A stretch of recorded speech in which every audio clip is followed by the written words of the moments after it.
Et vous allez sentir exactement ce qu'il faut faire pour que les choses marchent bien. Donc le destin fonctionne d'une façon très simple. Il se nourrit des décisions.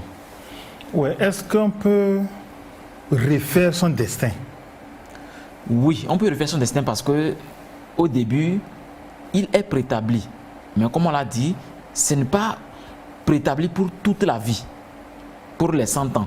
Pour nous, les métaphysiciens, au fait, quand vous venez au monde, pour le Créateur, vous êtes venu pour 100 ans. Bon, si nous mourons vite, c'est à cause de nos cancers et consorts, il a dit. Donc, c'est à nous maintenant de savoir vivre. Pour savoir qu'on a l'opportunité d'améliorer le destin. C'est les raisons pour lesquelles, d'ailleurs même, chaque fin du mois, on vous demande de mettre à jour votre WhatsApp. C'est ce qu'on appelle l'opportunité de changer. C'est-à-dire qu'on est censé être créatif. La créativité, c'est pour les humains. Ce n'est pas pour les animaux, c'est pour les êtres humains. Donc je crois qu'on peut refaire son destin en ayant un mental très équilibré, d'une façon claire, c'est-à-dire très spirituelle. Oui, en tant que métaphysicien, tout à l'heure vous avez pris l'exemple de l'Afrique. Est-ce que l'Afrique a son destin tel qu'elle est en train de le vivre ou bien elle peut refaire son destin? Monsieur Condor, ça c'est une question extraordinaire. L'Afrique a le pouvoir de refaire son destin. Un pouvoir énorme. Et d'ailleurs même, quand moi je décode les événements de l'humanité tout entière, je peux vous dire d'une façon claire et même étonnante, Donald Trump a donné l'opportunité à l'Afrique de refaire son destin. Et il le fait chaque jour qu'il prend la parole. Observez-le bien.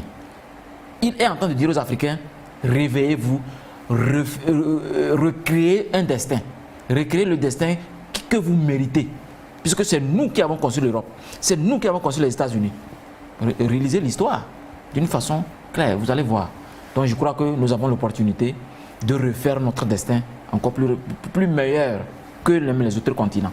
Oui, de refaire notre destin en tant que continent ou bien de refaire notre destin en tant qu'habitant du continent. Je crois que pour que ce soit encore plus magnifique et pour que ça puisse impacter toutes les générations, c'est de le faire plutôt en tant que continent. En tant que continent? Oui, en tant que continent africain. C'est-à-dire qu'on devait réunir nos efforts. C'est-à-dire, on peut dire Union africaine. Ça existe bien sûr. Maintenant, à partir de là, on recrée un destin africain. On met en place des paramètres qui obligent ceux qui viennent de les respecter, tout simplement. Bon, on revient sur notre question. Le destin, alors, fonctionne comment et concrètement? Qu'est-ce que vous pouvez dire pour que les gens puissent comprendre le vrai fonctionnement du destin? Le vrai fonctionnement du destin, c'est que chaque fois que vous pensez, vous créez. Chaque fois qu'on commence à penser, sachez que le destin a déjà commencé à fonctionner. Pour la simple raison que le destin se nourrit des décisions. Il n'y a pas autre chose que ça. Et nos décisions viennent d'où? Comme vous le savez, la pensée précède la décision. Et maintenant, qu'est-ce qui précède la pensée? Les sensations. Est-ce que vous voyez les sensations? Non. Les sensations sont dans la dimension de l'invisible.